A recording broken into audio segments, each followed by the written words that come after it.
what a beautiful morning.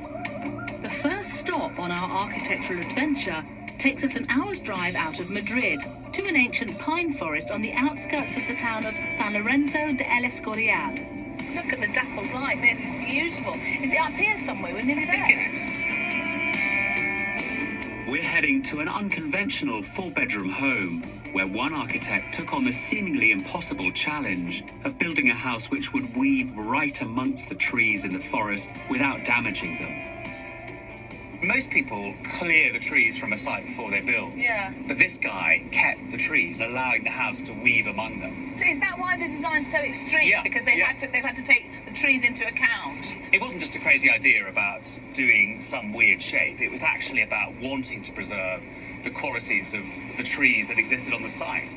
Stop. I think that's it. I think it is. It could only be it, couldn't it?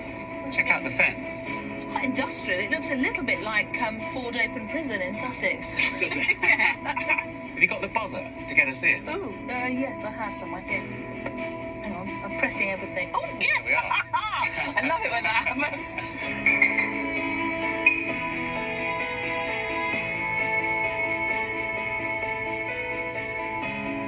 Richard, the owner of this house, is a publisher and editor of an architectural magazine and wanted his own home to challenge the conventional. But this is incredible, seeing that so close. I mean, it's almost touching, but not quite. I mean, it's beautiful looking up there. I suspect when the wind blows, this will almost touch the building. It must do. And it'll be calculated just so it doesn't quite touch. And underneath here, of course, there'll be foundations that go down between the tree roots. If you were here and you weren't careful, you'd kill a lot of the very thing you were trying to use. You'd kill the trees. That's the danger. Of course, then you'd end up with a house that was in a barren piece of land with no trees. Casa Levene is a maze of angular engineering. The floor plan of this contemporary structure cleverly takes its shape from voids left between the trees. Inside, individual zones have been designed like branches, each separately coloured to create a different atmosphere. Outside, the building has been entirely clad in basalt, a type of dark volcanic rock to contrast the colourful interior and reflect the surrounding trees. I really like buildings that have the same material on the roof as on the walls. Is it slippy? No, it's fine. My experience of basalt is limited. Oh, this is cool. But what a landscape. I mean, this is brilliant, this landscape. Look at the trees are literally poking out there. Yeah. It's a bit like being in a nest. We're cocooned, I aren't we? like it. I really like it. There's a real respect for nature that's creeping back into architecture in the last 20 years or so. And historically, we didn't really care about nature. We just battered nature into submission. But here, they've looked at the site. They've kept almost all the trees. And then they've just looked at where you can build, and then they filled the gaps. And what, of course, we've ended up with is a building that has come out of the shape of the site rather than an architectural tradition. I like that. I find that quite exciting. Externally, the form of this building shows a complete empathy with the forest. But on the inside, the architect has had the freedom to let his imagination run wild. Bright yellow. The use of bold colours and industrial materials create a vibrant atmosphere, providing an extraordinary contrast to the serene woodland outside. And look at the shadows on the floor. I mean, that's beautiful, isn't it? It's a hell of a colour, actually, and it's a brave choice, but I really like it. Colour theory has been used to create two distinct atmospheres. Lively oranges and reds to lift your mood, and blues and greens to relax and focus. But I also like this transparent acrylic, and I love the way the toys become quite decorative. This is quite quirky, isn't it? Yeah, it is. I'm not quite sure. So jury's out for me a little bit on this. What is it? A poly or a This is plastic acrylic, or yeah. acrylic, It's a type of plastic, but it's an acrylic. I love the low-tech nature of it. It's pretty cheap and quite easy to fix. And this metal here, I mean, that stainless steel that wraps around is really beautiful. This riot of material and colour, I think, is really refreshing. And then into this beautiful blue space. And then these flashes, the lime green perspex here. It's quite exciting, this use of colour, isn't it? Really exciting. Stimulating. Every element of this house pushes the boundaries of a domestic dwelling. Even the kitchen is wrapped in industrial stainless steel. Can I ask you something? Where do you stand on a stainless steel kitchen? Don't say on the surface, but do you like them or do you not like them? I think they're great. They're really practical. I love things that can be the same colour all the way around. Some people would say it's a little bit too like a hospital. It means that the kitchen is part of the architecture. It isn't something that's just been stuck in the corner, and it makes it less kitchen-like. What do you mean? Because most of us, our kitchens, well, they are by their very nature kitcheny. If it was made out of something and there was just a standard set of units in the corner, it would be a bit of a letdown. Is your kitchen kitcheny? It doesn't have conventional units. It just has a big island that everyone cooks at. If a man's going to have an island, I'm surprised it's you because it's very suburban, an island. Social. It's so social. Don't you quote that suburban thing at me. It's so social. Listen, I'm going to go and make you something. Oh, hello, Caroline. I can't see you anymore. It's really antisocial. I hate cooking, looking at a suburban bit of stainless steel. What I want to do is be in the view and talk to people and actually experience the space. I think kitchens are about the space and the poetry of cooking. They're not about the units. If it were me, my life would be all about the birds here.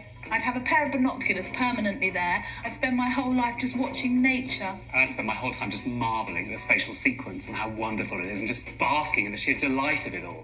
Oh, you can't help it. Chop off his head, it says architect right the way through the middle.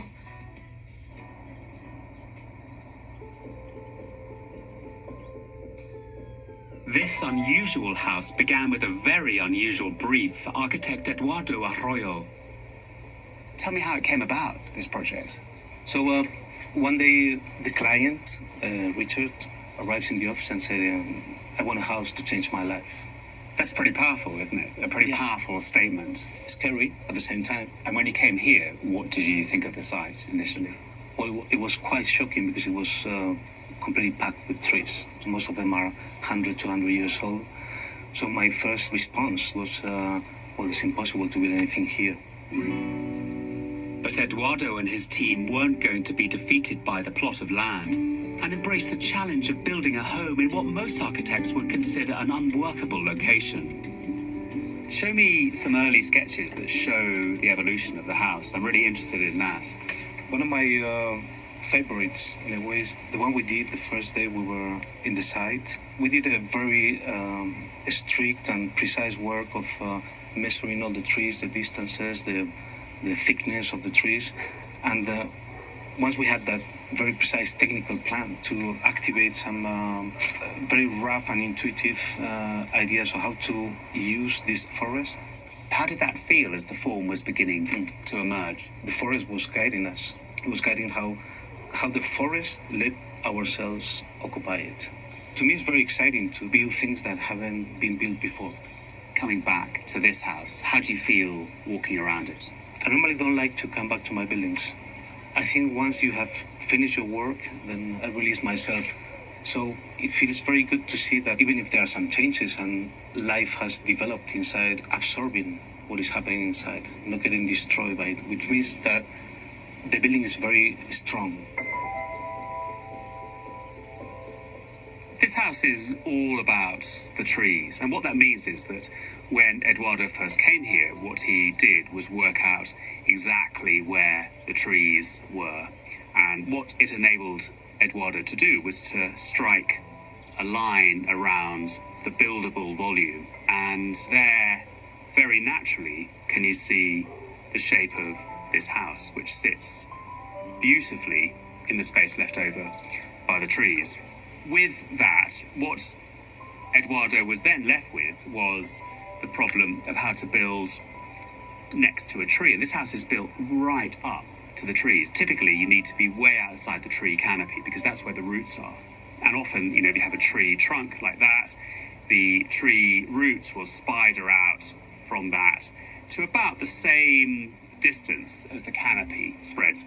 What Eduardo did was to work out that he could put these micro piles, little piles, down between the tree roots. Typically what they do, they're rammed into the ground or driven into the ground. So what you have is a building built off these very delicate fingers of steel that go down between the roots. Trees are really vulnerable to being disturbed, and if you sever roots, trees will die. So this is the only way you can build on a site like this. as the forest has dictated the unusual shape of this house, it's also heavily influenced the interior living spaces. From here, I really feel like I'm floating in this canopy. The sheer poetry of being in the trees with all this light bouncing around, all these brilliant surfaces reflecting that light, that's really magical.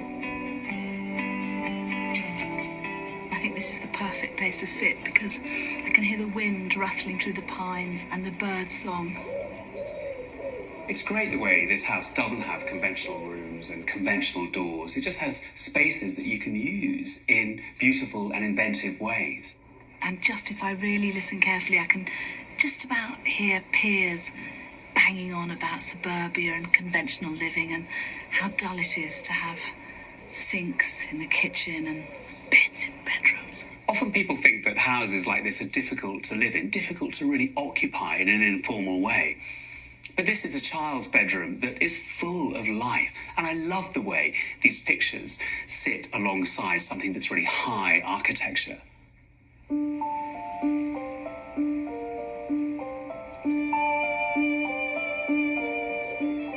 What's fantastic about this house, Caroline, is that it's so poetic. It's all about the experience of being in the trees, in this extraordinary landscape. Nature's been respected, the trees are exactly where they were, and the house just flows around the trees. It's wonderful for that. For my taste, it's a little conventional.